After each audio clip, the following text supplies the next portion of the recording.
Health sanitary ઇન્સ્પેક્ટરમાં 150 જગ્યા, computer ઓપરેટરની 180 જગ્યા, મિકેનિકલ મોટર વ્હીકલમાં 5 જગ્યા, મિકેનિકલ રેફ્રિજરેટર એન્ડ એસીમાં 5 જગ્યા, મિકેનિકલ ડીઝલમાં 10 જગ્યા, ઇલેક્ટ્રિશિયન વાયરમેનની 80 જગ્યા, ફિટરની 20 જગ્યા, ડ્રાફ્ટમેન સિવિલની 20 જગ્યા, સર્વેયરની 20 જગ્યા। તો મિત્રો, આ બધી જગ્યાઓ માટે હાલ ભરતીના ફોર્મ ભરવાના કાલથી શરૂ થાય છે, તેની આપણે આગળ વિડીયોમાં વાત કરવાના છીએ। જે આઈટીઆઈ લોકો પાસ કરેલા છે તેમજ ધોરણ 10 પાસ છે તે લોકો આ ભરતીમાં ફોર્મ ભરી શકે છે। તો આ ભરતીમાં ક્યારે ભરતી થવાની છે, કોણ ફોર્મ ભરી શકે, ફોર્મ ભરવાની છેલ્લી તારીખ કઈ છે, ફોર્મ ભરવાના શરૂ ક્યારે થાય છે, શું શું ડોક્યુમેન્ટ જોશે, શૈક્ષણિક લાયકાત શું જોશે, જેવી વગેરે બાબતે આપણે આગળ વિડીયોમાં વાત કરવાના છીએ। તો મિત્રો, વિડીયોના અંત સુધી જોતા રહેજો। ચેનલમાં નવા હો તો ચેનલને સબસ્ક્રાઇબ કરી લેજો, જેથી તમને આવી અવનવી માહિતી, અવનવી ભરતી તેમજ યોજનાની માહિતી મળતી રહે। તો ચલો મિત્રો, આપણે વિડીયોની શરૂઆત કરીએ। તો દર્શક મિત્રો, તમે અહીં સ્ક્રીનમાં જોઈ શકો છો, સુરત મહાનગરપાલિકા એટલે કે એસએમસીમાં સત્તાવાર જે ભરતીની 1000 વેકેન્સીની છે તે જાહેરાત થઈ ગઈ છે। 1000 જગ્યાની જાહેરાત થઈ ગઈ છે। જે ભરતીનું નામ છે એપ્રેન્ટિસ ભરતી 2026 ની ભરતી છે,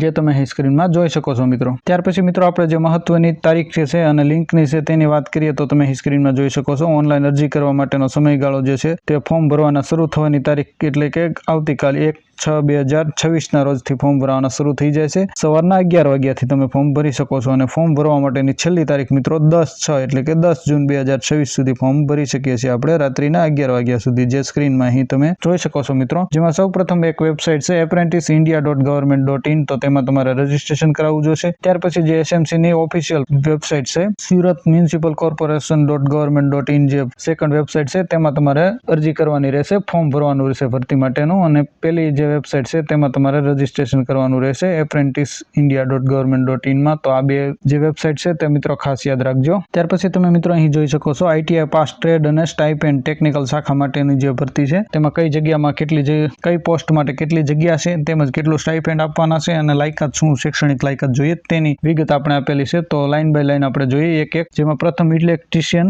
વાયરમેનની જગ્યા છે, જેમાં કુલ 80 જેટલી જગ્યાઓ છે। જેમાં પગાર ધોરણની આપણે વાત કરીએ મિત્રો તો પ્રતિ માસ 10,560 ફિક્સ પગાર આપવામાં આવશે અને સંબંધિત જે આઈટીઆઈ ટ્રેડ છે તેમાં તમે આઈટીઆઈ કરેલું હોવું જોઈએ 10 પાસ પછી। ત્યાર પછી સેકન્ડ પોસ્ટ છે મિત્રો ફિટર, જેની કુલ 20 જેટલી જગ્યા હશે, તેમાં પણ પગાર જે છે તે સેમ જ છે 10,560, તેમાં પણ સંબંધિત ટ્રેડમાં આઈટીઆઈ કરેલું હોવું જોઈએ। ત્યાર પછીની પોસ્ટ છે મિત્રો ડ્રાફ્ટમેન સિવિલની, તેની પણ કુલ 20 જેટલી જગ્યા છે અને પગાર ધોરણ તેમાં પણ 10,560 રૂપિયા છે, જે તમે સ્ક્રીનમાં જોઈ શકો છો મિત્રો। ત્યાર પછી સંબંધિત ટ્રેડમાં તમે આઈટીઆઈ કરેલું હોવું જોઈએ। ત્યાર પછીની પોસ્ટ મિત્રો છે જે છે તે સર્વેયરની પોસ્ટ છે, તેની પણ કુલ 20 જેટલી વેકેન્સી છે, તેનો પગાર 10,560 રૂપિયા છે અને તેમાં પણ તમે મિત્રો સંબંધિત ટ્રેડમાં આઈટીઆઈ કરેલું હોવું જોઈએ। ત્યાર પછીની જે પોસ્ટો છે તેની વાત કરીએ મિત્રો તો ત્યાર પછીની પોસ્ટ છે મિત્રો તમે અહીં જોઈ શકો છો મિકેનિક મોટર વ્હીકલ માટે, તેની કુલ 5 જેટલી જગ્યા છે, તેમાં પણ પગાર ધોરણ છે 10,560, આઈટીઆઈ મોટર વ્હીકલમાં તમે કરેલું હોવું જોઈએ 10 પાસ ઉપર। ત્યાર પછીની છે પોસ્ટ મિત્રો મિકેનિક રેફ્રિજરેટર એન્ડ એસી માટેની, તેની કુલ 5 જેટલી જગ્યાઓ છે, તેનો પગાર છે 10,560 રૂપિયા અને તેમાં તમે આઈટીઆઈ રેફ્રિજરેટર એન્ડ એસી માટે ટ્રેડમાં જે છે આઈટીઆઈ તે કરેલું હોવું જોઈએ। ત્યાર પછીની પોસ્ટ છે મિત્રો મિકેનિક ડીઝલ માટેની, તેની કુલ 10 જેટલી જગ્યા છે, તેનો પગાર છે 10,560 રૂપિયા અને તે આઈટીઆઈ ડીઝલ મિકેનિકનો કોર્સ તમે કરેલો હોવો જોઈએ, એનસીવીટીનો જીસીવીટી ના હોય તો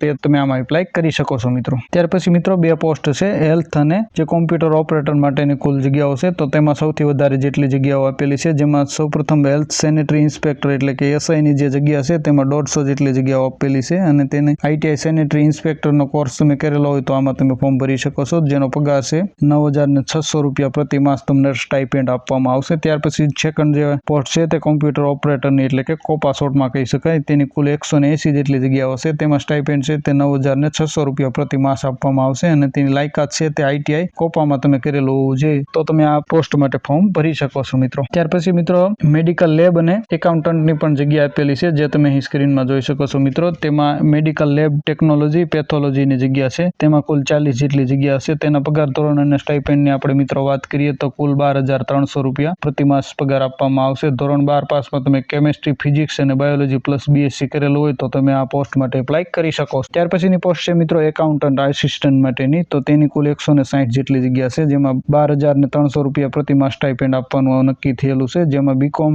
પાસ કરેલો અથવા એમકોમ ઉમેદવારો છે તેમને પ્રથમ અગ્રતા આપવામાં આવશે, તો તે આમાં ફોર્મ ભરી શકે છે મિત્રો। ત્યાર પછીની પોસ્ટ જે છે તે ડોમેસ્ટિક ડેટા એન્ટ્રી ઓપરેટર છે, તેની કુલ 170 જગ્યા જેટલી જગ્યાઓ છે, તેમાં પણ સ્ટાઇપેન્ડની આપણે મિત્રો વાત કરીએ તો 12,300 રૂપિયા છે તે પ્રતિ માસ આપવામાં આવશે, જેમાં શૈક્ષણિક લાયકાતની આપણે વાત કરીએ કરીએ મિત્રો તો BA BCA પાસ કરેલું હોય તે આમાં ફોર્મ ભરી શકે છે। ત્યાર પછી છે મિત્રો માઇક્રો ફાઇનાન્સ એક્ઝિક્યુટિવની પોસ્ટ છે તો તેની કુલ 120 જેટલી જગ્યા છે। તેમાં સ્ટાઇપેન્ડની વાત કરીએ તો 12,300 રૂપિયા પ્રતિ માસ સ્ટાઇપેન્ડ આપવામાં આવશે। અને શૈક્ષણિક લાયકાતની વાત કરીએ મિત્રો તો BCom અથવા BBA પાસ કરેલું હોય તો તેમાં એપ્લાય કરી શકે છે। ત્યાર પછીની પોસ્ટ છે મિત્રો PR આસિસ્ટન્ટ પબ્લિક રિલેશન માટેની પોસ્ટ તો તેની કુલ 20 જગ્યા છે। તેમાં સ્ટાઇપેન્ડ છે તે 12,300 રૂપિયા પ્રતિ માસ નક્કી થયેલું છે। તેમાં માસ કમ્યુનિકેશન અથવા જર્નાલિઝમ BA તમે કરેલું હોય તો આ પોસ્ટ માટે તમે એપ્લાય કરી શકો છો। અહીં તમે મિત્રો સ્ક્રીનમાં જોઈ શકો છો કુલ 1,000 જેટલી જગ્યાઓ છે સુરત મહાનગરપાલિકામાં, જે આવતીકાલથી ફોર્મ ભરવાના શરૂ થાય છે 1 જૂન 2026 ના રોજ। 1,000 જેટલી જગ્યા છે। કુલ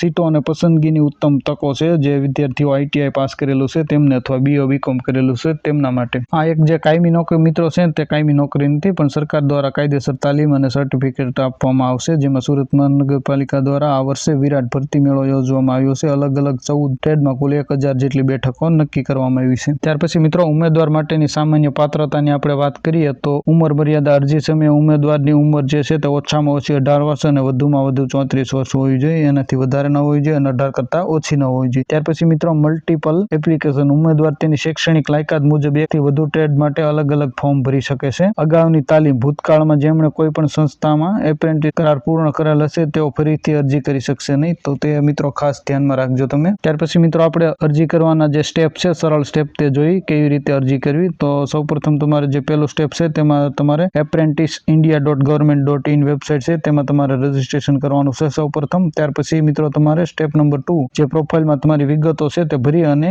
KYC કરી લેવાનું છે આ જ વેબસાઇટમાં apprentice.india.government.in વેબસાઇટ ઉપર। ત્યાર પછીનું મિત્રો જે ત્રીજું સ્ટેપ છે તેમાં તમારે ભરતીની લિંક છે તેના ઉપર જઈ અને ઓનલાઈન ફોર્મ છે તે ભરી દેવાનું છે બધી માહિતી, અને ફોર્મ ત્યાર પછી તમારે સબમિટ કરવાનું છે। ત્યાર પછી મિત્રો જે તમે ફોર્મ સબમિટ કરેલું છે તેની અરજીની પ્રિન્ટ મેળવી લેવાની છે અને સફળતાપૂર્વક ફોર્મ સબમિટ કર્યા બાદ પ્રિન્ટ કાઢી તમારી પાસે સાચવીને રાખવાની છે। ત્યાર પછી મિત્રો આપણે ડોક્યુમેન્ટની વાત કરીએ, ડોક્યુમેન્ટ વેરિફિકેશન અને સંપર્કની બાબતે તો તમે સ્ક્રીનમાં જોઈ શકો છો મિત્રો મોબાઈલ અને ઈમેલ। તો ફોર્મ ભરતી વખતે સાચો મોબાઈલ નંબર અને ઈમેલ નાખો। વેરિફિકેશન સૂચનાઓ દ્વારા ફોન દ્વારા તે મોકલવામાં આવશે। તમારું સિલેક્શન થયું કે કેમ તે તમને ફોનથી જાણ કરવામાં આવશે અથવા ઈમેલ દ્વારા। તો ખાસ કાળજીપૂર્વક તમે ફોર્મ ભરતી વખતે તમારો મોબાઈલ નંબર અને ઈમેલ ID છે તે નાખવાનું રહેશે। ત્યાર પછી અસલ દસ્તાવેજો વેરિફિકેશન સમયે તમારે ઓરિજિનલ જે ડોક્યુમેન્ટ છે તે તમારે ત્યાં બતાવવાના હોય છે અને જમા કરવાના હોય છે, તો તે ખાસ ડોક્યુમેન્ટ તમારે તૈયાર રાખવાના છે મિત્રો। ત્યાર પછી SMC દ્વારા જે હેલ્પલાઇન નંબર છે તે પણ જાહેર કરવામાં આવે છે। કોઈ પણ અડચણ કે પૂછપરછ માટે તમે જે રિક્રુટમેન્ટ વિભાગ છે તેમાં તમે કોલ કરી શકો છો। અહીં નંબર તમે સ્ક્રીન ઉપર જોઈ શકો છો 0261 24 38 51 નંબર છે, તો ત્યાં તમે કોલ કરીને વધારે માહિતી મેળવી શકો છો મિત્રો આ ભરતી બાબતે। ત્યાર પછી મિત્રો આપણે અહીં ગ્રાફ આપેલો છે 1,000 એપ્રેન્ટિસ બેઠકનું જે વિભાગ વર્ગીકરણ આપેલું છે